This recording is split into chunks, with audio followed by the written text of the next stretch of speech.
Hello, my name is Scott Lukes from Echo Summit Property Management. Today we'll be talking about the issue of normal wear and tear.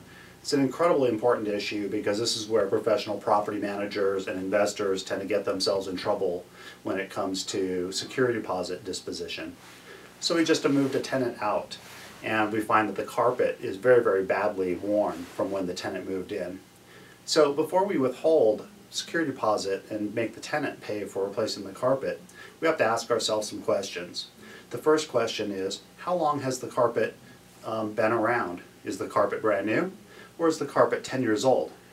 If the carpet's brand new and there's an inordinate amount of wear and tear, then obviously it makes sense probably to withhold security deposit to remedy the repairs, to make the tenant pay for the repairs.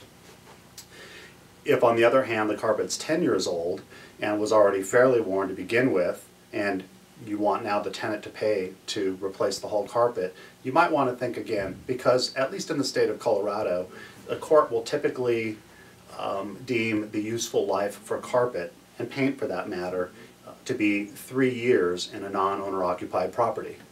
Does that mean if our carpet is 4 years old and the tenants completely destroy it or a portion of it, we can't withhold security deposit? No. But it does mean that we have to be judicious and use a concrete thought process in terms of deciding when and how to withhold. Another area that we'll tend to want to withhold on is heavily mildewed or heavily used bathrooms or stoves, kitchen areas. Again, what a judge is going to ask is, what would this property typically look like after it's been used or lived in by, for instance, a family of 4 for that year? Would there normally be some mildew and some wear and tear on the tub? Absolutely. So we're going to have to be very careful about what we charge the tenant to clean and replace and repair. Another great example is scuff marks on the wall from the bed or from the couch. We'll tend to want to withhold security deposit to repaint or remedy those areas. Typically, that's considered a normal wear and tear item. And again, why a court is typically going to say the average useful life of paint is going to be about 3 years. Another area that property managers tend to get themselves in trouble is paying for repairing patch holes in wall, or patching holes in walls from hanging pictures and paintings and things of that nature.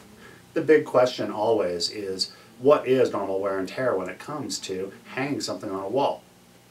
We at Echo Summit highly recommend having something in your lease agreement that says simply, tenant is not allowed to make alterations to walls without prior written approval from the landlord, aside from small nails used to hang pictures.